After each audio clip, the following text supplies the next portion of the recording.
Hello' everyone, good morning. এয়া ৰাতিপুৱাৰ 4:30 বাজিছে দেই। আমি গুৱাহাটী গৈ আছোঁ কামাখ্যা মন্দিৰলৈ। এতিয়া দেউহাটী ষ্টেচন গৈ আছোঁ। এয়া ৰাস্তাটো আহি পালোঁ আমি দেউহাটী ষ্টেচন। ট্ৰেইনখন 5:30 আছে। এতিয়া উঠিছোঁ দেই, যোগীঘৰপা পাইছোঁ। লাহে লাহে গৈ থাকিম আৰু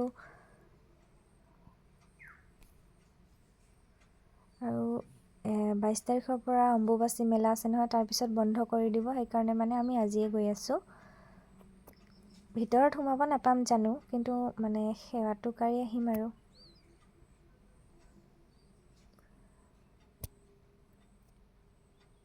ইয়াৰ আগত ক্ৰচিং আছে, তাৰ কাৰণে ৰখি দিছে ট্ৰেইনখন। তাৰপিছত লাৰু আহিছে দেই। এয়া আমি লাৰু লৈছোঁ, এতিয়া খাই গৈ থাকিম। তাৰপিছত কামাখ্যা ষ্টেচন আহি পালোঁ আমি। এতিয়া ইয়াৰ পৰা আমি টমটম লৈ লৈছোঁ। কিন্তু বহুত দূৰ যাব লাগে ওপৰলৈ, সেইকাৰণে খোজকাঢ়ি যাব নোৱাৰিব আৰু গাড়ী লৈ ল'ব লাগিব। আজি বহুত মানুহ হৈছে, লাইন লাগি আছে। কিছুমানে ৰাতিতে আহিছে, আমি অহা নাই বাৰু। এয়া লাইন চাওকচোন, পূজাৰ কাৰণে কিমান মানুহ ৰখি আছে। আমিও লাইনতে আছোঁ দেই। বহুত দেৰি পিছত আমি चोर को पकड़ा। चोर को पकड़ लिया और बैग वापस ले लिया। अभी सब बच्चा की तरह पकड़ रहे हैं बैग को। ये मेरी बहन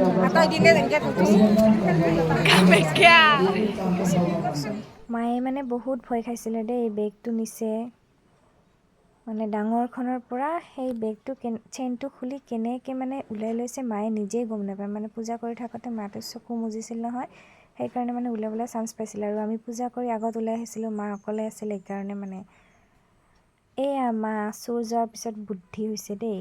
এতিয়া চেইনটো ধৰি ধৰি আহি আছে। বহুত ভয় খাইছে। তাৰপিছত মন্দিৰৰ পৰা ওলাই আহি আমি বাইদেউৰ ঘৰত গৈছিলোঁ। গুৱাহাটীতে থাকে বাইদেউ, তাতে গৈছিলোঁ। এনেই ৰেষ্ট লৈছোঁ অলপ টাইম। 5:15 ট্ৰেইন আছিলে কাৰণে তাৰপিছত আমি ঘৰলৈ আহি কোনোবাই আছোঁ। যদি যাম বুলি ভাবি আছে যাব পাৰে। মেইন মন্দিৰত সোমাব নাপালেও এইখিনি পাৰে, শক্তিপীঠটোত নাপাব। আহিলে কিন্তু চোৰবোৰৰ পৰা সাৱধান দেই। ভালকৈ ৰাখিব বেগ চেগবোৰ, আমাৰ এনেকুৱা যাতে কাৰোৱেই নহওক। তাকে আৰু